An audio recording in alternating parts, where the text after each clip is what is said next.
Magandang araw, Angels!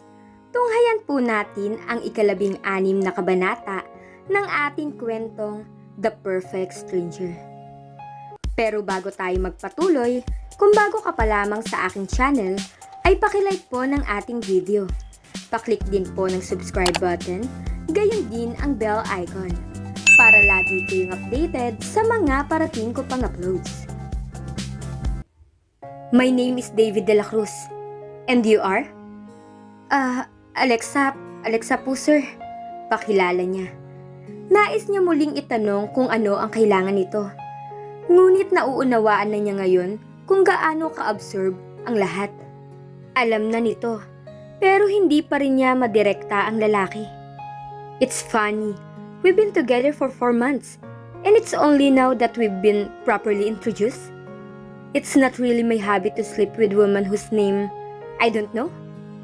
But that's your fault for not telling me. Seryoso na wika ni David. Animo tumakbo si Alexa sa ikli ng agwat ng kanyang paghinga. Muli siyang napatingin sa lalaki. Mayroong talim sa mga salita. Hindi ko po alam kung ano ang... Hindi na niya nagawang tapusin pa ang sinasabi niya. Dahil lalo na siyang nanliit. Naisip niya ang kailangan niyang harapin ang lahat ng ito.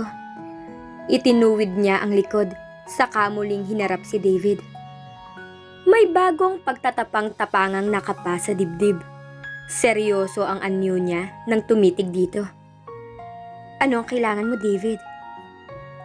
That's more like it. No need for the mask now, really, Alexa? Isang papel na nakatupi ang inabot nito sa kanya na agad niyang binuklat.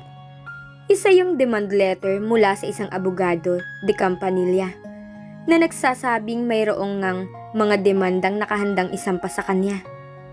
Parang sinuntok sa sikmura si Alexa. Higit sa problemadong hatid ng ilang demanda roon ay ang katotohanang handa si David na idemanda siya. Sa isang maliit na panig ng isip, naitanong niya sa sarili kung bakit kailangan pa niyang magtaka. Gayong hindi ba? At ang possibility ng demanda ang unang pumigil sa kanyang sabihin dito ang lahat. Bakit ngayong nakaharap na siya roon ay parang hindi pa siya makapaniwala? At ngayon ay ano siya? Ano ang magagawa niya roon? Wika niya sa sarili. Natensyon siya, ngunit agad na naisip na hindi tanga si Emily. Pinlano ni Emily ang lahat mula simula at natitiyak niyang hindi ito basta-basta maglalabas ng ebidensya. Yun marahil ang dahilan kung bakit hindi pa nakakaabot sa korte ang lahat. Binigyan siya nito ng demand letter. Hindi pa umaakyat sa husgado ang kaso, aniya. Kakaunti lang ang alam niya sa batas, ngunit isa roon ay ang katotohanang pwedeng bayaran ang mga kaso niya, sakaling maisampa yun sa korte. You're very observant, Alexa. Sarkastikong wika ni David. And it need not go there at all if we come to an agreement. Seryoso pa na saad ni David. Agreement? Napalunok si Alexa. Alam niyang dapat siyang maging matapang.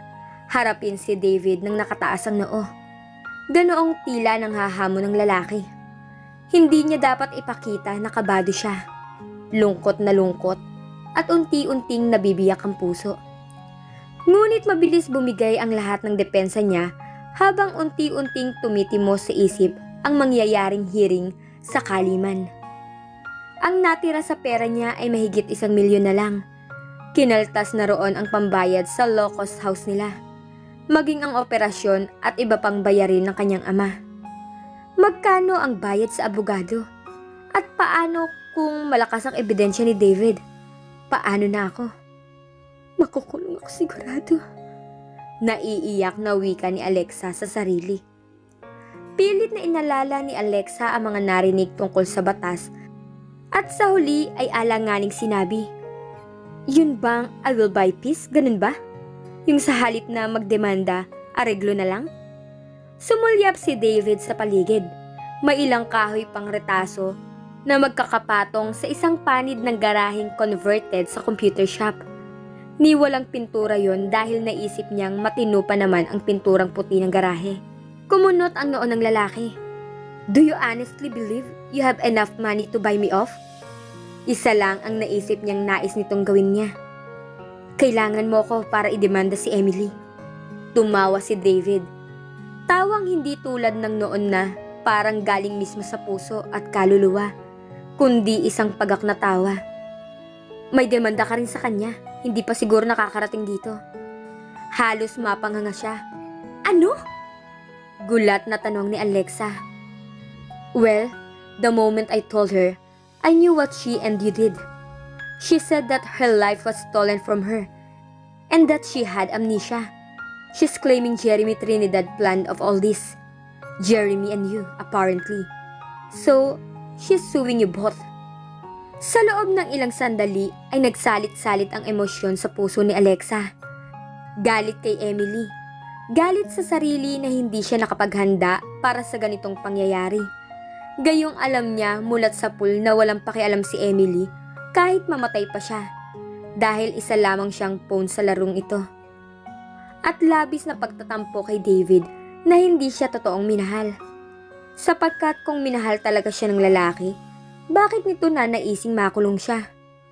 Ikaga ka eh. Bakit hindi mo matanggap samantalang nangloko ka ng tao? Ang gusto mo, gagawa ka ng krimen at kapag nademanda ka, ikaw pa ang masama loob. Sa isang banda, nauunawaan niya si David. Ang hindi niya lang maunawaan kay Emily ay kung bakit kadarating pa lamang nito ay nagpabisto na kaagad. Siguro ay nag-inarte o kaya naman ay hindi nakatiis ang pride nitong si Amanda ang siyang kasama parati ni David noong huli. Ano na kaya ang sitwasyon ni na David at Amanda? Bago siya umalis, ay bigla na lang tila nagkasundo ang dalawa. Ni hindi niya yun kayang ipaliwanag. Siguro ngayon ay nagkabalikan na ang dalawa. At marahil labis ding nagalit si Amanda sa ginawa nila ni Emily, kaya pinabayaan na nito si David na magdemanda. Diyos ko, tama si David, aanhin niya ang pera ko. Kahit itapal ko sa katawan ko ang pera, hindi niya papansinin. Bariya lang yun sa kanya. At yun lang ang kaya kong ibayad. Kung hindi niya ako gagamitin para idemanda si Emily, ano pa ang pwede kong ialok? Paano mo nalaman? Nasambit ni Alexa maya-maya. May nakakita kay Emily sa Paris na kung tutusin ang alam ko, andito siya sa bansa dapat at nitong nakaraan ko lang nalaman. Kailan ang recently? Before you left. Agad siyang napatingin sa lalaki. Oo, at bigla itong nanlamig noong huli. Ngunit may 2 gabi pa rin ang nagtabi sila. Pero tuwing gigising siya, ang akala niya ay madarat na niya ang lalaki sa tabi, ngunit parating wala na ito. Yun pala ay alam na nito noon. Marahil kaya ito nanlamig.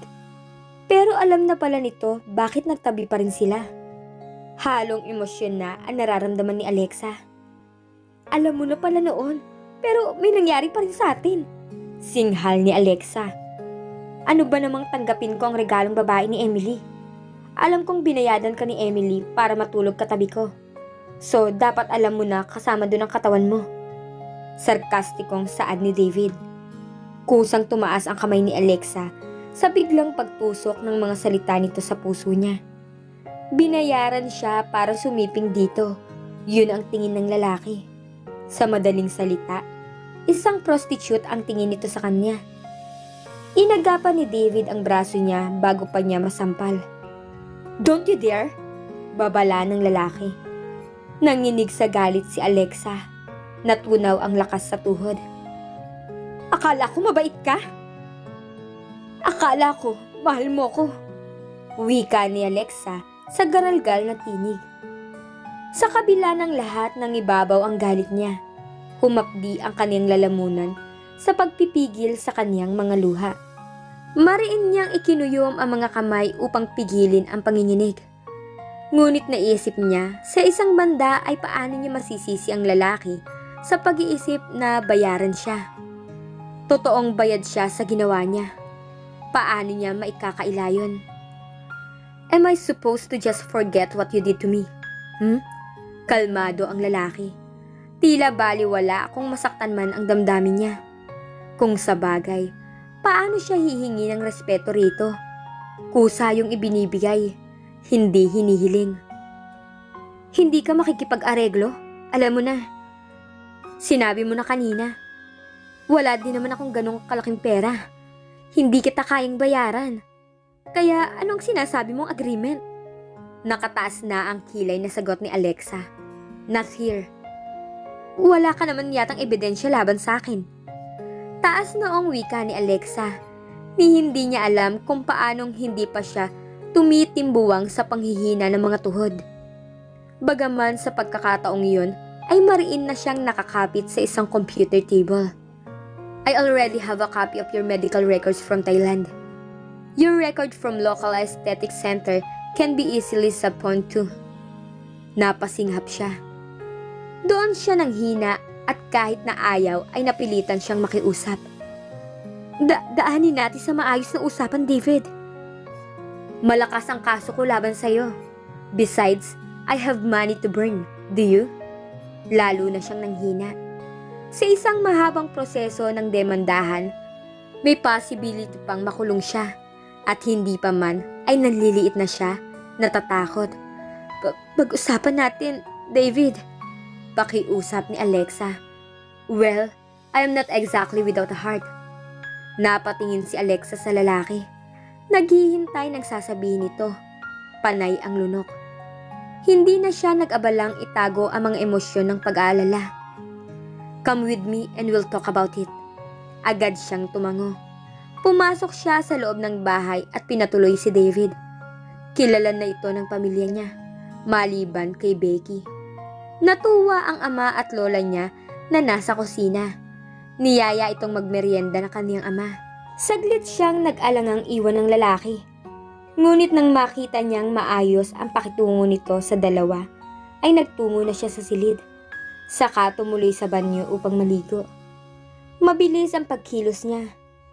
Makaraan lang ang ilang minuto ay nakaayos na siya. Nagpaalam siya sa kanyang pamilya na aalis lang saglit. Lumakad na sila ni David. Wala itong driver. Ang tanging pagkakataong hindi ito nagsama. Saan tayo pupunta? Tanong ni Alexa. We'll take a drive and just talk about the agreement. Naghintay lang siya sa sasabihin ng lalaki. Nang makalabas sila ng subdivision, ay saka nito sinabi yon sa kanya. We're great in bed, and I would not pursue the case if you could live with me and fill my needs. Seryoso na wika ni David. Biglang napalingon si Alexa sa lalaki na diretsyong nakatingin sa dinaraanan nila. Pagak siyang tumawa. Ang galing mo palang mga insulto, David. Bakit? Wala ka na bang makuhang ibang babae? No decent woman will get involved with me since I'm still legally married. Not for long though, and I can only get a decent one. So I figured why not settle for someone I'm sure is clean and someone I can have with no strings attached. Ihinto mo ang kotse, mariing wika ni Alexa. What? Pwede ko sanang gawin yan kung wala akong respeto sa sarili ko. Pero meron pang natitira. Magkita na lang tayo sa korte at bahala na. Wika niya. Ihinto mo na sabi, David! Sigurado ka ba, Alexa? Nagawa mo na dating ibenta ang buo mong pagkatao. Bakit hindi mo ulit gawin yon? Kesa makulong ka. Matigas na wika ni David. May bagong kidney ng tatay ko at sapat na yun sa akin. Kung may isang lalaking gusto akong makasama sa ganong paraan, kailangan pakasalan muna niya ako. Handa ka bang pakasalan ako, David? Pinapatawa mo ako, Alexa. Pwes, natatawa rin ako sa'yo, David. Pag-aaksayahan mo pa ako ng panahon para lang sa makamundo mong pagnanasa? Humanap ka na lang ng iba. Tiyak marami dyan. Wala na akong pakialam kung desente o hindi. Tutal, ang lakas ng loob mo maghanap ng desente kung ang pakay mo naman walang kadise-desente. Hindi lang pala ako nakamaskara, ikaw rin. Mas makapal pa. How dare you? Ako pa ang how dare you? Ikaw ang how dare you? Ihinto mo na! Sigaw ni Alexa. Malapit nang mag-hysterical. Saka ibinayo ang kamay sa dashboard. Para siyang nababaliw. Isa lang ang tiyak niya. Nais niyang magwala ng mga sandaling yun. Huminto ang sasakyan at mabilis siyang lumabas ni hindi na nag-abalang tumingin pa sa lalaki. Hindi na ito ang lalaking minahal niya. Tinakbo niya ang tricycle at agad na sumakay. Nagpahatid siya sa bahay. Agad siyang tumuloy sa kanyang silid at doon napahagulhol ng iyak. Tila walang balak si David na bigyan si Alexa ng pagkakataong makapag-isip, sapagkat kinabukasan din ay dumating ang isang abogado sa bahay nila. Dala ang isa pang demand letter na kailangan niyang sagutin. Bakit kailangan humantong sa ganito, David? Hindi mo ba ako minahal kahit konti? Pero wala akong magagawa dahil alam kong kasalanan ko ang lahat ng to. Iyak na wika ni Alexa sa sarili. At dito na po nagtatapos ang 16 na kabanata ng ating kwentong The Perfect Stranger. Sana ay muli niyo akong samahan sa mga susunod pang kabanata. Maraming salamat po.